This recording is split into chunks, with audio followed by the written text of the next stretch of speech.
I'm Susan Hoffman, the director of the Osher Lifelong Learning Institute, and I'm really delighted that you could join us this Tuesday afternoon. We hope that you are staying cool and that the air is relatively fresh where you are. It certainly will be refreshed with today's presentation. Annice Jacoby is with us. She is author, artist, and in a French term I always use for people like Annice, she's an animateur. She makes things happen through animates communities of people, public space, with the frame that she puts on it around the artistic frame.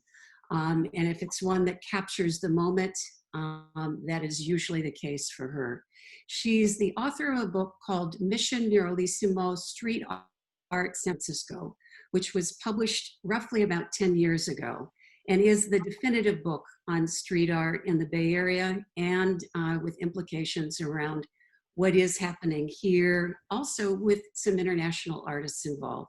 She's a visual artist, she's a writer, and she is a performative, conceptual artist who's worked with Suzanne Lacey on works as diverse as Roof on Fire, which took place in a parking garage in the city of Oakland, teenagers sitting in cars talking, and the audience was moving around the roof, listening, overhearing these kinds of conversations. So what she's going to do today, I want to not say anything else more because we want to use every moment we have for the work that she's going to be presenting. And so, Annice, it's all yours. Well, it's a pleasure to be here, and thank you for that very generous, I love animateur. It's a great expression. It's a compliment. Thank you, Susan Hoffman, and your entire team of support, and the many people in the community who've already expressed interest. And I'd like to actually start this whole presentation with two awarenesses as you see the things I'm going to present. But this is a very telling moment in our cultural democracy. That this is a time when everyone has a way to participate creatively, politically, socially, personally, and that may everything you see here get you to think about it. And the second is that everything you're about to see was created since the pandemic began in March. I'm going to give you some background about the way in which public art, muralism, has been a force that has come to be not only because of the influence of artist agitation, but actually a way in which we change our thinking. It's a media of its own in which everyone is invited to partake. So if you think about magic as being designed as a way to think about wishful thinking, then the act of creating in public is similar because it is a way of transforming, creating, giving a power. That street art is also a form of magic because you have this gray abandoned space and suddenly you make it colorful and people have a different experience of their own lives. And so street art has been very both testimony and witness to the challenges of our time. And as Susan mentioned, I've been chronicling street art for a long time because San Francisco is an epicenter of street art. Oops, let me see, I'm having a little, okay, I just have to get my slides to go forward. Here we go. All right, so what we are going to look at today, I've divided into 3 sections, and actually there's a 4th that snuck in on top of us. Painting the pandemic. Protective, provocative, and playful. And you'll see where the 4th one goes. And the long history of muralism began in ways that are connected to church art and Mexican muralism. This is a picture of one of the muralistas painting the women's building. There's a new book out on this very, very world celebrated building that is become an altar of women's desires and myths and history around the world. Here we have the very famous mural that Diego Rivera painted that's in the Art Institute, which we all know right now is very vulnerable. And I'm showing it to you as a background for the basic tenets of the cubist idea of changing scale and space that Rivera brought from Paris during the faith that he had in the Industrial Revolution as being the way in which obviously he was a dedicated communist, the proletariat could rise up. So you see both all the busy workers. He is the broad beam figure on the scaffold with a monumental figure representing all men in the center. And we see that. The book that Susan was talking about here has a very broad range of art making during a time when street art was condescended to by culturally important institutions, museums, and curators. And the work that is shown in here represents decades of both formal, working by daylight, public activity, and then stealth by night, what people would have sometimes called illegal, graft and paste and every form of interference. And of course, you can't separate the politics of working in public. And there's long been a connection between issues of violence and women and everything else that's been expressed in the public art in San Francisco that makes connections that are both local and global. I'm really sorry to interrupt. Is there a way that you can advance your slides with the arrows on your keyboard? What, you mean you're not seeing them? You're not, your advancement toolbar is blocking some of the screen. Oh, okay. I'm sorry. I didn't know that was happening. Does that mean you didn't see any of these? No, we saw them. It goes away after a while. Okay. But they can be distracting. I will now mute myself. They're okay now? Yes. Okay, great. Sorry. Let's see. Thank you for letting me know that, because I don't want you to miss a thing. And I will say that I am moving through these rapidly. You may feel like you're a little bit on a dizzying tour bus, but I think I also have a motive to show you that there is a generous outpouring. It's a free-for-all of public art. And since many have not been roaming around a city that they're very familiar with, I hope it's a chance for you to see a lot as well. All right, so here we are. Now we're in Clarion Alley. For those of you who remember that this is one of the important corridors of fairly sophisticated, very wide-ranging subjects, eco-subjects, local homeless, everything. And the tradition of language standing for the visual, the Jenny Holzers, et cetera, is very powerful. And you'll see that the relationship between text and image is a fascinating tension that connects many ways the public commands that street art counters, whether it's from advertising or government information, and that you think of yourself as a little ordinary citizen moving around in public space and we're getting information from all directions. I put this slide in, even though it was created slightly before the pandemic, as almost a visionary precursor. It's painted in Clarion Alley, and it reminded me of this moment when we're kind of in our dreams and things are on fire, and there's something very comforting about the complexity of the pattern that's also confusing and bewildering in what we're protecting now, which is the first section of the whole experience of the pandemic. This is the very first mural I saw. That's obviously a public plea. The very first afternoon that the shelter-in-place orders went up, this very crude but earnest and thoughtful phrase came with pastings like this that were ubiquitous and very beautiful offerings. This is a very accomplished, almost from the tradition of social realism that we associate with artists like Kathy Kolowitz. Paper cut out and then pasted. You can almost feel her singing through that mask and comforted by that.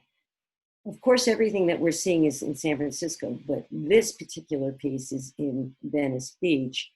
And it's because everything that happens in San Francisco is connected almost instantaneously to a global impulse. So the kind of art that we were seeing made here is literally instantaneously communicated around the world. This is one of the very first murals that was painted, because as the streets and the streets were emptied, the shops were covered with plywood, artists went around town painting the void. It was an organized effort. This is Tracy Piper, as she just finished painting her mural in the Mission. And the one on the right is the very next morning. As you can see, nothing is sacred. There's a constant conversation. It's already tagged. Whoops, whoops, whoops, whoops, whoops, whoops, whoops. There we go. And another one by the same artist who did the singer.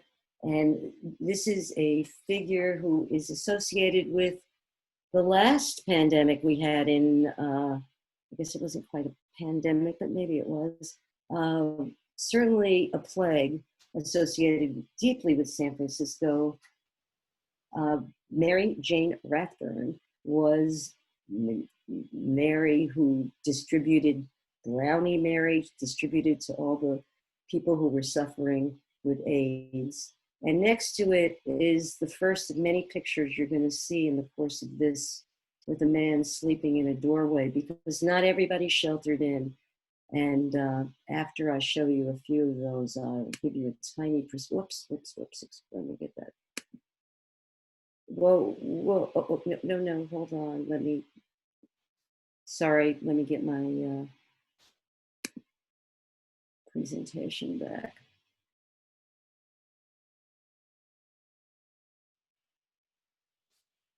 So this, as you can see, is a hero. Many of the heroes, Harvey Milk, this is, I believe, over the actual storefront that he once had a photo shop in the Castro. Radiant, youthful, eternal. That's what we do with our heroes. And two other iconic figures in San Francisco giving good cheer. This is the outside of Foreign Cinema, a very wonderful posh restaurant in the Mission, which used two very famous movie moments to create a sense of connection and protection of the moment.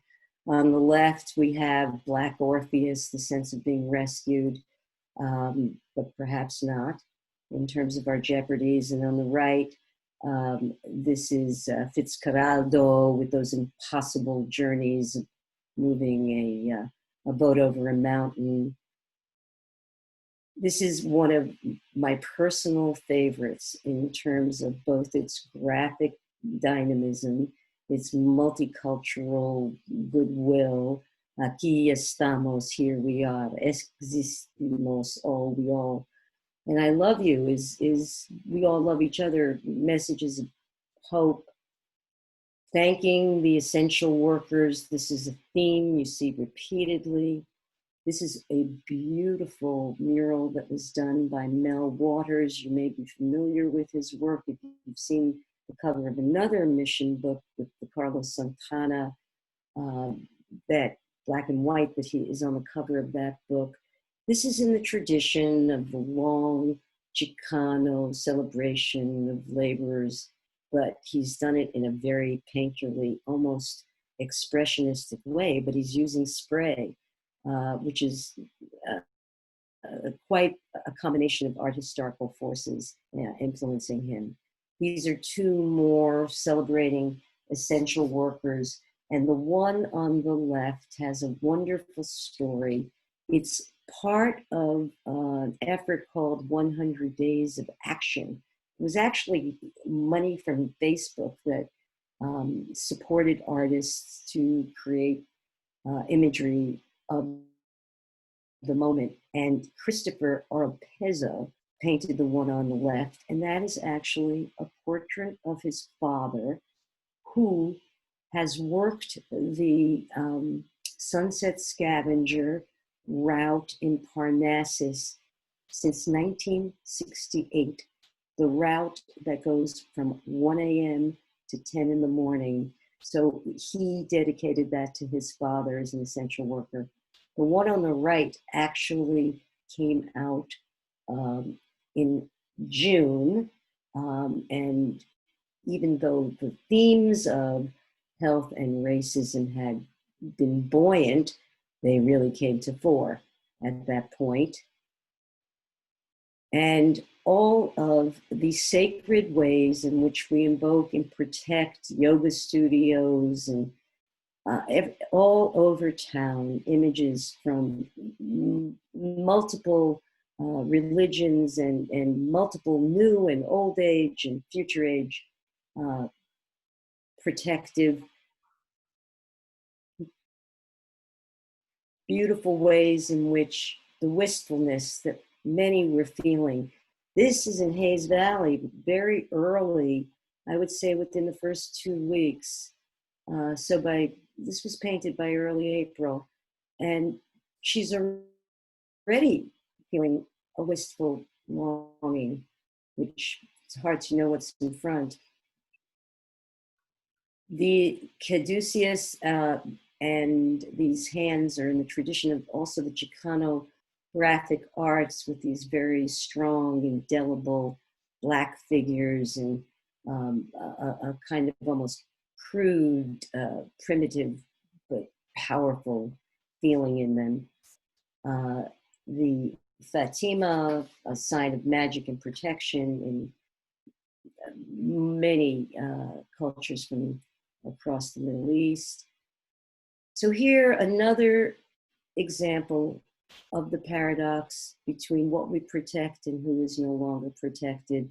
We will rise and dance together again in the street, as we again see the contradictions and the moment of opportunity that has been squandered by the city is that many hotels were offered in a classic eminent domain. It was an opportunity to take the people who have been living in the streets and give them long-term sheltered care. And so far, even though I am one of the many who've been rallying for that as being one of the easier things we have to solve, we've made very marginal progress. And these protective imagery, angels, and ways in which we're radiant inside out, reminders, or this, of course, is Good Vibrations, a very famous sex toy shop, encouraging all kinds of closeness at a time when maybe we don't have the same access to closeness. Many different ways in which we reconsider our lives reminded people of the transition from the Middle Ages to the Renaissance. And many of you may have seen that a modern version of the Decameron was created by the New York Times a few weeks ago. And it is a moment, and we are all in these moments in our retreat, to envision what can come. And this theme was so dramatic all over San Francisco. The great way in which there was a vision of nature taking over again. This image is in Hayes Valley, and it was also featured in the New York Times that did a major piece very early as San Francisco set the stage for the fact that generally when retail covers their windows with plywood, it's because they fear riots and storm and destruction. This time, the signal was protective and loving and staying safe inside, more like pulling warm curtains over a stormy window. And you see that. This is another Hayes Valley, as this little bear is sewing masks in a snowy forest. The hibernation that we're all taking at first is constructive. And then, of course, there's the renaturing as the wildlife comes back to the streets. This is another example of the 100 Days of Action. As you can see, it's actually printed on, so it's created on a computer, just the many techniques that are available, printed out on some kind of plastic sheeting and then pasted up, also commissioned. So we have howling, this inspired by traditional Native American imagery, but in a very festive manner. And old, familiar, popular places reminding you to stay buoyant. And of course, there's deep nature coming back. We hear the swans are returning to the canals.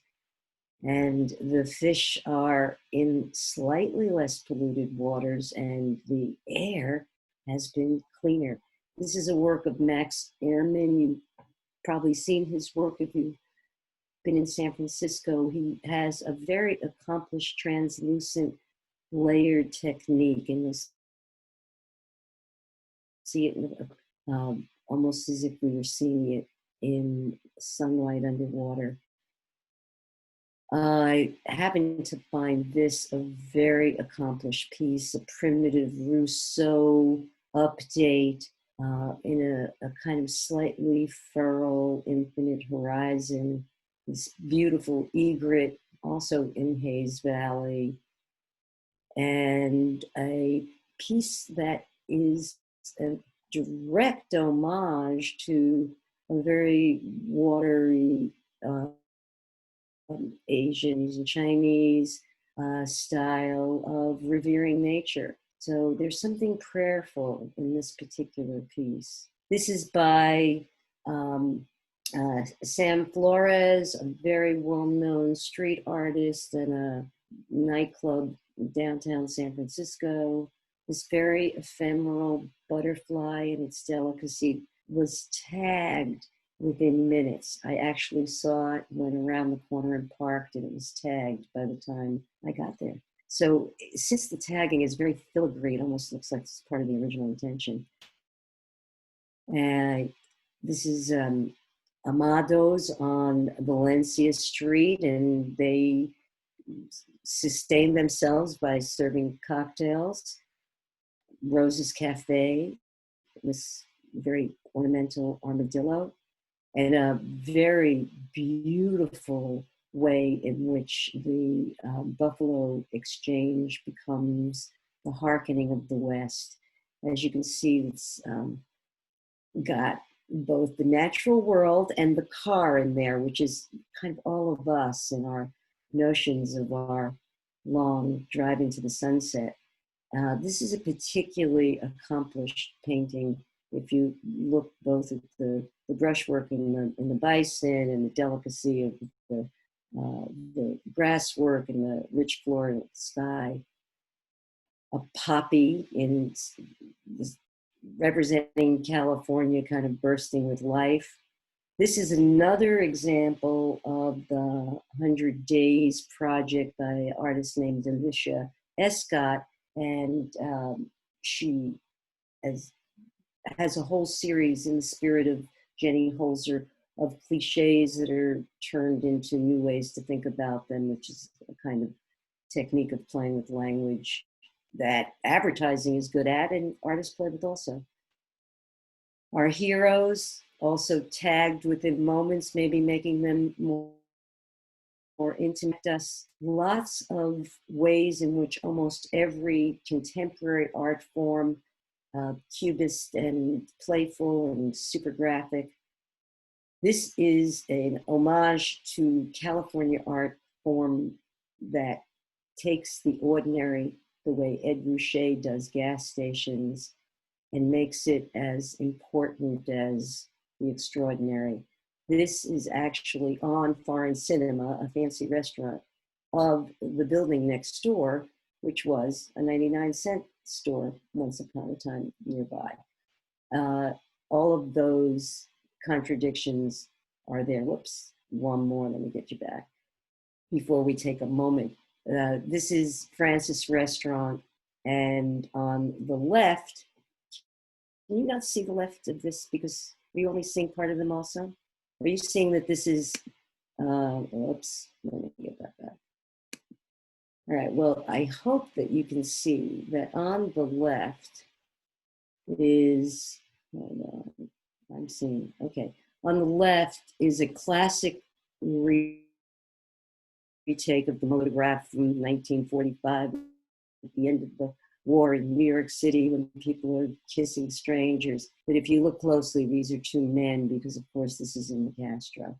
And that is, I'm going to take a moment there and let's just take a couple of minutes because we actually are only a third through. So let me see what questions there are.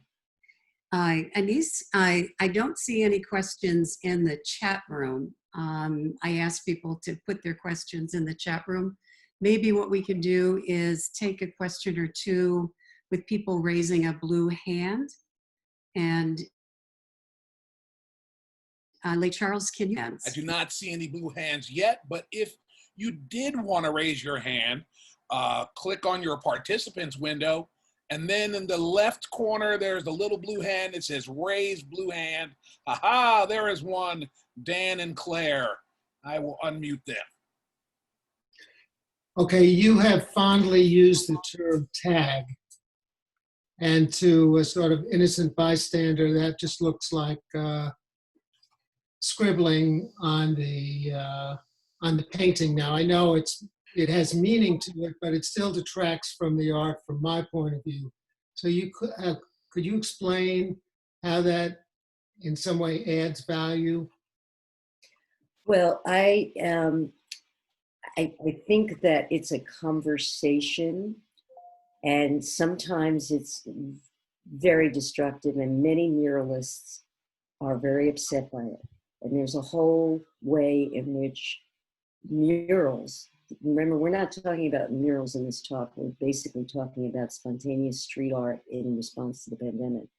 The murals often cover themselves with something that's a protective clear coat so that the graffiti can be cut off. Graffiti, muralism, these are very complicated, distinctive areas of practice. And I am not saying that I condone tagging. I'm reporting that it's part of the phenomena. And sometimes it is an interesting addition, and sometimes it makes it ugly. And I think that many people who are active in public art have that same mixed opinion about it. Annice, there are two questions that are coming in the chat room. Anne Marie Miller asks, will there be a book of this work that you're presenting today? I'm playing with it, but I'm going to suggest that we save all that to the end, since I have only gone through a tiny number of my images. All right. I have a feeling that you enjoy seeing the images, but I do want to know, this little row of images on the right, are all of you seeing those so that they're blocking part of your picture? And if they are blocking that part of the picture, go everyone. If you're seeing the little video images of people in this talk, go to the right corner and click on Enter Full Screen. I very much encourage you to do that. And I'm sorry that there were so many little distractions, because I think seeing the work uninterrupted is why we're here today. And in a way, just like the fact that my book has had such a response that's different than when you see them in the street, it's because you can actually stare at them in a way that you don't have the luxury. It's like the containment of your own private museum gallery. I'm going to move on Okay. into the next section, which is provocative. The last section was protective in the impulse of the artist and the way we were all responding to our collective calamity. The next one is provocative. And this is a tiny selection of literally the thousands of angry or instructive or politically strident messages, and many of them are artists working together. You will see repeated imagery. You'll see the mouse. You'll see the strange way in which that anatomical figure on the list becomes a house. The message that this was a time when suddenly it only took a few weeks for the air to be cleaner when we all stopped moving around, for culpability about cause and effect to be a very dominant question. It was a time when the oil companies were suddenly going, oh my God, they're not buying our stuff, and why are we drilling? Would have been a lovely time, and maybe still is, to maybe convert them into green industries instead. Those kind of suggestions all over town, all over, what are we going to divest ourselves? Where are we going to put our resources? This is the kind of political conversation that used to be very quiet and underground and intimate until muralism, working in public, changed from being hyper local to being instantly global. You put something like this up in the world, and when you're done, you take a snapshot and it goes around the world. So the global consequence of everything you're seeing is just as important as what happens right here. Another example of Max Airman, his street name is Eon, and this one, unlike the fish, is more of the kind of high sci-fi, slightly eerie, intimidating universes. I wish I had a lot of time to linger on this slide because I think it deserves some kind of deep investigation.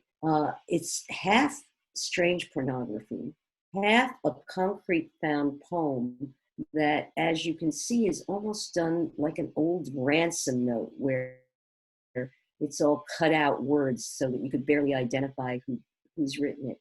And then on the left is this very aggressive, "Ay leer se ha dicho." So I had to kind of find out what that really meant. And I think that it means, oh, it's been said. And what the expression in Spanish actually, as a modismo, implies is that we've been waiting a long time. There's an impatience in that you can kind of recognize as a sneer.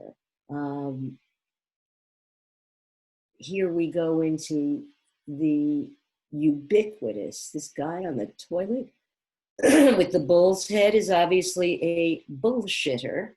And we have the woman with the eyeballs in her head, bees, and we have the honey bear, and we have the snail, and the guy crawling into the snail. Many, many things here. And all of these pastes and figures repeated all over town. So they become almost like the little rhythm notes in a melody, or contrast with these big aggressive kinds of offerings. They're all offerings that pretty powerful indictment. You play with my money, it's like playing with my emotions. We understand that. We also understand this. When you have old-fashioned symbols of gay strength, and they have to wear a mask. There's a kind of timeliness that we'll recognize on top of abolish policing. These are a series of 1920s public health warnings, obviously appropriately updated. We have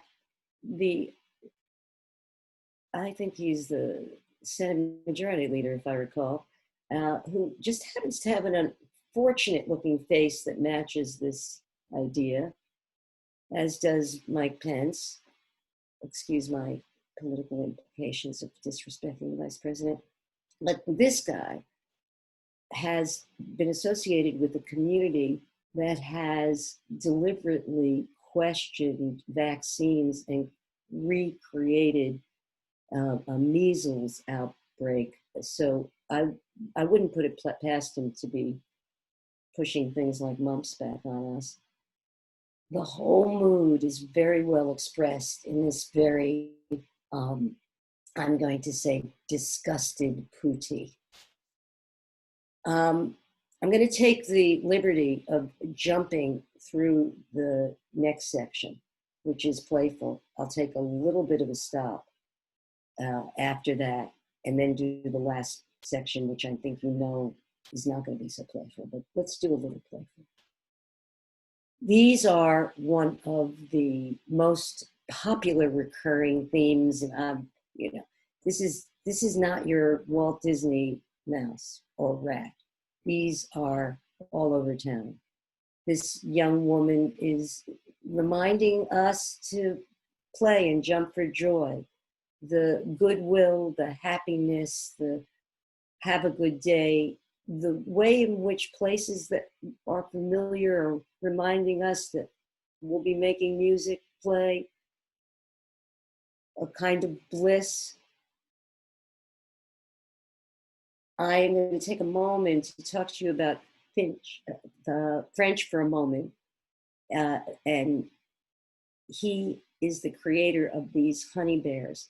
And very typical of many of the street artists, they create small industries for themselves. So these bears not only were pasted all over town with many different masks, and they pre-existed as an image with affection that the public expressed, but now on a website, you can order them, and they were placed in people's windows all over town.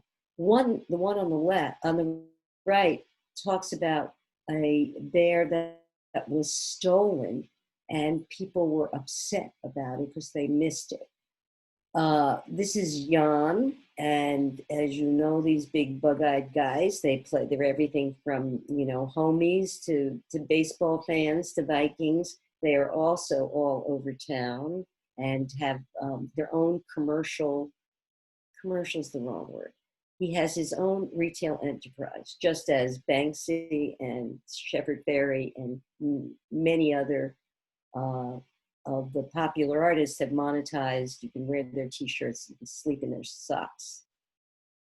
This is a very elaborate hardware store on 17th Street that has decorated itself beautifully in the spirit of the moment.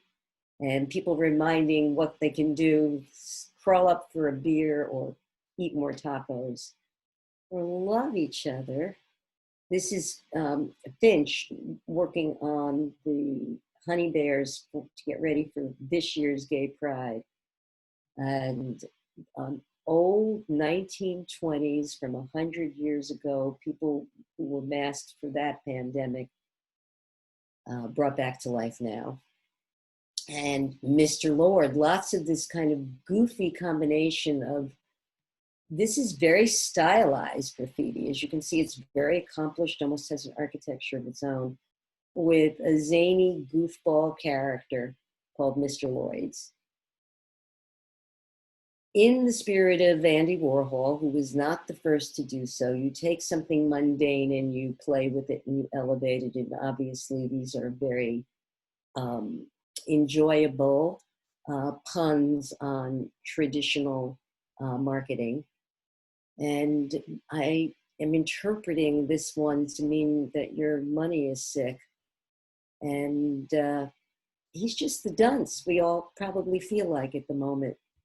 And the one on the left caught my eye because in the middle of all of this imagery, there was something so slick about the message, life is a miracle, that I enjoyed. And here is another on the side of the Sutter Health that was sponsored by the 100 Artists. And she's a very sassy and strong example of a cartoon health worker who's going to take care of us all. And you might remember The Virus is Greed is one of the early ones I showed you from Provocative, but it's right next door to The Girl on a Swing. So I'm going to take a few minutes of questions right now before we go into Mood Swing. So Susan, you want to take it away? Yes, there was one question. I just want to make sure I got this right. It's Max Erman, who is Eon? Yeah. The iridescent? Okay, what's a question about that? The other was that people wanting to know, where can they see more of this? You know, that you see, you know, you say that these are images that can be seen globally in seconds. So the question is, both online and maybe really in San Francisco. Well, in San Francisco, a lot of the things that I'm showing you, not all of them, but have already taken down, and they're making them into shelters to hold socially distant restaurants. Like, for example, the very flowery one in front of Amato serving cocktails is now in the parking spaces in front of that restaurant as a place to sit and relax outside. The whole of Valencia Street now looks like a Southern France outdoor cafe. So that these... But you can see them online. There's a website called Painting the Void. I don't know if did we remember to record this, because then you can look at these again. There's another website called the 100 Days of Action. I think if you put San Francisco art into your Google, you'll see even more. Or drive around. There's still a lot to see. Hayes Valley, the Valencia corridor, the Haight Street corridor, and the Tenderloin are where you're going to see the most. But things I'm showing you, and I will show you a few from Oakland, because I wanted to put some in from Oakland in the next section. Now, is it all right with you if people do a screenshot of what you're showing? You can share this in any way you like. They're not proprietary. I took all the photos, but the art, obviously, part of the generosity, and I hope that everyone understands that there is a generosity. This is not art that's being auctioned or put in pristine rooms. This is art that comes out of people's passion and energy of the moment, which is why I started talking about it all in terms of it's very easy for all of us to participate. You don't necessarily even have to be a painter. You can put imagery together and have it printed out and pasted up. There are many different techniques. And besides, everyone is a painter. The way everyone has language, we all have feel and color and design. But that's another topic for another conversation. Okay. All right. I think we're ready to continue. All right. So, as you know, we began this vision on March, in a windy day, in a Monday, if I remember. And then Memorial Day weekend with the death of George Floyd, everything changed in both our personal mood and basically the world's mood.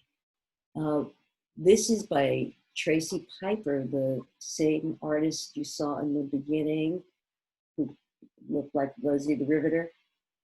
She has a very wonderful painterly style, as you can see, by using very hot tones for accent, like that lavender on the lips and, you know, the blush of just soft pink as the background, et cetera, et cetera.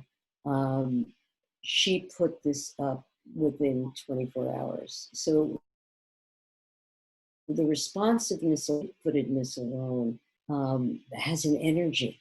And when you see Bill de Blasio on the front page of the New York Times painting Fifth Avenue with Black Lives Matter, and it's called public art, the mayor is doing public art, making public art. It's no longer marginal. It's no longer abstract. It's a way, just as we all can sing and be part of a chorus, that we can all join in. And it has agency and efficacy and power. Obviously, this person was using the aesthetic of rage. And it's the moment of cultural democracy where we're all gathering. This is an image in Clarion Alley that speaks to the anguish of the moment. Cyrone, a very well-known, respected cartoonist with a very, very strong political instinct against, you know, gentrification and immigrants' rights, et cetera, et cetera. This was also up within 24 hours. All the names on the left are the names of people who have been killed by the police unjustly. And people came out from all directions, and this phrase was embellished everywhere. These bicycle seat bull's heads are take off on the old Picasso conceit. They are everywhere. Who's ever making them? I'm not quite sure who is, but I'm going to find out. They're even more clever than the last. This was also put up by Monday afternoon. I didn't even realize who it was at first because he was missing his little orange mop. I took the picture on the left and went around and took several other pictures. On the right, not more than an hour later, it had been used just the way we were talking about tagging earlier. It's like a bullseye. It's marks. It was no different than if it was a shooting gallery, except paint is less lethal. We demand justice. This very particular portrait of George Floyd, which I'm going to make a wild guess, there were hundreds of thousands of portraits of George Floyd around the world, was painted the Monday after he was killed on the very spot that Jerry Garcia, this is in Haight, Ashbury, had been for 40 years. So George superseded Jerry Garcia. This is Black Lives Matter at the Balboa Theater and all over town. These are very weak images, but I put them up to show you how potent. This is the Walgreens on Mission Street. It's the entire side of the building. It's so large you can barely photograph it. And the one underneath it, there's no them playing off of George Bush's policy, the them and us policy, was on a construction site. So, you know, people are using, there's no surface is safe, as we say in public art. The front of their houses, this is a house in Bernal, you know, a sense of adorableness and insistency, and we are with you, that universal. The one on the left is also part of the 100 Days Project. It was on Mission Street, and the Audre Lorde famous quote that I think is a good reminder: the moment revolution is not a one-time event. And this is also a quote from Audre Lorde, completely unrelated. Audre Lorde has been very popular in this moment. The master's tools will never dismantle the master's house, which is exactly what Michelle Obama was talking about last night in terms of why you have to stay on the high road. This rock, which is on the top of Bernal Hill, is an example of contested public space, has been repainted almost daily with different messages, creating a whose rock is it anyway issue in the neighborhood, people not wanting it to be political, they want it to look like Halloween candy, which it's been at one point, other people coming and putting new names to honor, ongoing. This is an example of an Oakland mural, very beautifully done. As you can see, the chiaroscuro designs also unite, excuse me, the issues of racism beyond issues connected to Black Americans alone. And it does so in this one. I particularly love the tenderness in the one on the left and the forthrightness in the one on the right. So I'm showing you this slide as a way to almost take the three primary moods that we're talking about in this work. The heal ourselves message, the get back to work, and we're all disgusted by it. This is a tattoo parlor on Haight Street. And the way in which everybody is being patient, this is the Castro Theater. These same images have now been used to cover the entire front of the theater. The impatience, this is Francis saying, open up. So I'm just gonna quickly go over what the main points are, and then we'll take the last couple of minutes for questions. But as you can see, street art reveals our cultural moment. It operates with and without permission.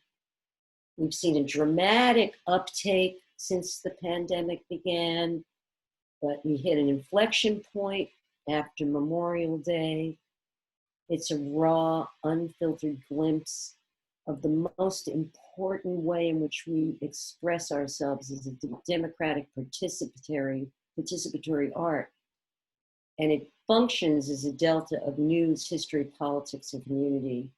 There's no singular aesthetic, and it's no longer just specifically on your local corner, but instantly global and instantly infinite.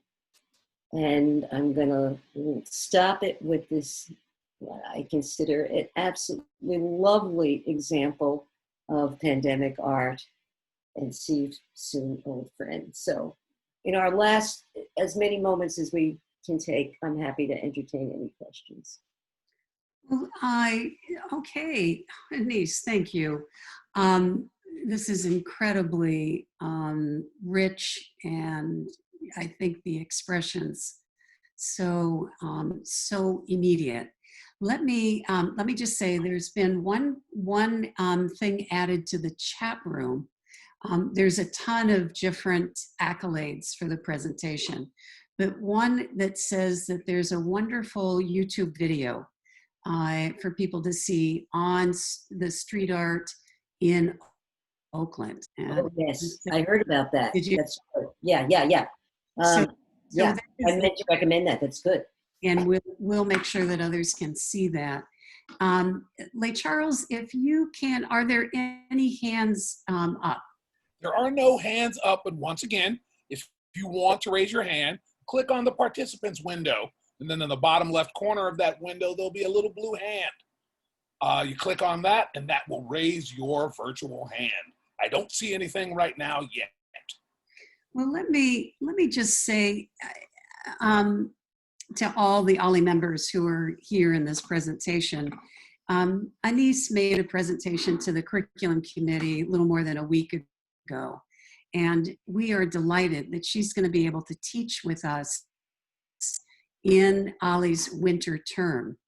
And it's going to be a course called Art and Agency. And it will be not only things that you're seeing here, but it will be, in fact, I'm going to, Annice, if you would talk just a few minutes. I would be delighted. We'd be delighted for any of you to join.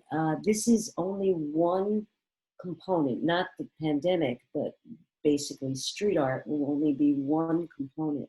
I'm going to be looking at contemporary art that moves outside of the scenes, in which we are dealing with artist activism, in which that word that Susan used so gloriously, animateur, which means that you're not just the convention of the artist alone in your studio with the private agony of your easel, but often you're working in, I'll give you an example, Christo. Obviously, he's working in landscape and changing our perception of shape and process and impact. And they're temporal, you know, so the idea of art being an object that is precious is dispelled.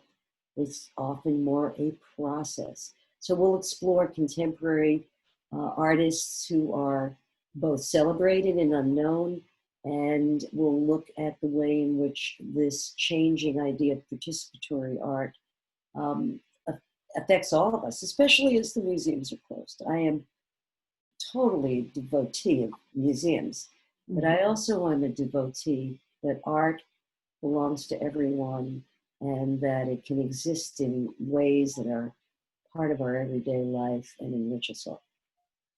Annice, we're really looking forward to that course. There is a question that's come up in the chat room from Dan and Claire Fishman asking, are there photographic elements in street art? Oh, very much so. JR and, there are dozens of artists who, you know, you could almost say that they're cinematic because they play on our sense of scale. JR, many of you may, is one of the people I'll actually spend some focus time with and on the class. And he was featured last year at SF MoMA around the same time that there was an exhibit of Suzanne Lacey, who I collaborated with extensively, who also uses photo-based often because the basic extrapolation of advertising technique becomes a strategy. So, for example, JR makes people visible, who are invisible, by photographing people who live in the slums, favelas of Brazil, and then blowing them up, you know, 5, 6, 7-story high, so they become visible to the elite who live in the hills, and they're not just, you know, the invisible rabble. So that's one example of photo-based, but it's pretty much across silkscreen. Many of the street art artists use silkscreen extensively. Silkscreen is basically a photo-based art. You start out with an image and you make a text, you make a screen from a photo. Anyway, or from an image. There's one more question, and this is sort of about the origins of the artists. Do they begin, these artists, as, and then later become recognizable artists of street art? Well, this is also a very fat question. Artists come from all walks of life, like everybody else. Some of them, and some of the most well-known ones in this generation, are fine art school graduates. You know, Barry McGee, who is known as Twist on the street, you know, sells at auctions now, was a skateboarder, is a graduate of the Art Institute. At the same time, he was a kind of punky guy on a skateboard who didn't have much to say verbally, but he had a lot to say visually, very talented man. There are many different origin stories. Some of them, yes. Apex is an example, and you'll see his work. His name is Ricardo Ricky. He also now is accomplished and accepted in, quote, capital A, official artist circles. But he began as a kid in the Mission when he was 8 years old with a spray gun because it was cool. Coolness. This will be a motivator always. You know, the one thing that strikes me that many of these artists have in common, and this is to quote an amazing artist who passed away last week, Lupita Oh, yes.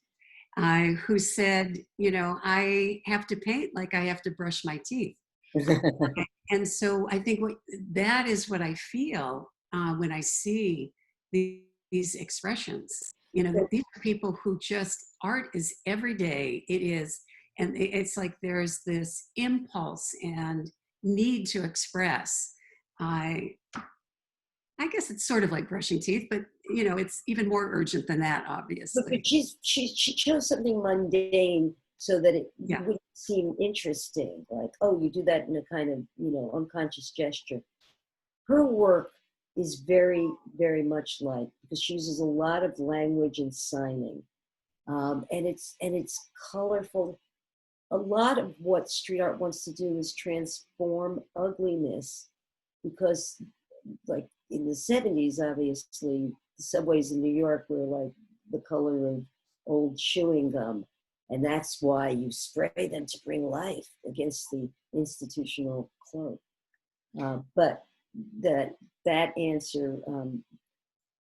she is magnificent. She has major shows. Look up her work if you're not familiar with it. Yeah, the obituary that was in the New York Times, just, I mean, it was so expansive. You got Just to had see. a giant show at LACMA if anybody was lucky to see it. Yeah. And she's a good friend of many people we know. Yeah. Well, Annice, one of the things I was seeing on, I saw the tag "Protectors of the Sacred." Oh, I meant to talk about that because Yeah. Oh, go ahead. I think, thank you for noticing that. That sense of re-enchantment, the way Lucy Lepard talks about that, is the nature of art. What we're trying to do is find our connections both spiritually and creatively. And that particular group is, and you see that theme, there's a protect the sacred in beautiful letters on the side of a laundromat in the mission. That whole notion, and I think Native Americans take this as a kind of serious task to be protectors. And in our time of such deep jeopardy, each of us can take that role. So some of it's ceremonial and some of it's symbolic and some of it's really concrete. But that theme, protect, like you saw that on the Buffalo Exchange one, and that group, they also painted a mural on the side of a taqueria on 18th Street. That's one of their themes. They also did the very elaborate Frida Kahlo on 25th Street. That's also reinforces Frida with her pet monkey in jungle flora. Mm-hmm. You know, I will try to end this with something that will shock in a silly way all of you. That my mother, who did not get to join us today because I couldn't work it technically, was taking a nap on my deck, visited Frida Kahlo when she was pregnant with me. So, okay. Rewind. That's great. Well, Annice, I can't thank you enough. You've helped us not only see what's in our world, but and see the work of artists, but have that information sort of be brought into our own ways of being. I know in thinking about the ceremony and thinking about what the process is, I mean, it just, all of this just is very, it is very viral in the good sense. And so I want to thank you. I know it's an odd. Thank all of you, and I apologize for the little roughness in the beginning and how fast I have to show them to you. Yeah. And if this is recorded, you can look at them again, but you'll find plenty of this online. But I mostly recommend you get in your cars and drive around and take a look. Take a look. All right. Annice, it has been recorded, and we will make sure that OLLI members get a chance to see it. Yeah, again. so then when you record it, you can stop, and some of those you can look at closely, like where there's a lot of detail in it. Yeah. And I know that one of the things that you do in the course is you can go into what people are seeing with greater depth. I mean, Oh, that's what I've loved about the work that you did at the deYoung Museum, you know, where they spent an entire year looking at your book and celebrating what your book was about. That gave you a chance to look at all the artistic and cultural antecedents that you see reflected in the imagery on the walls and on the street. And so, anyway, thanks again. And I think we better sign off. well, thank you. A pleasure. A pleasure to share all this. Okay, thanks. Bye-bye.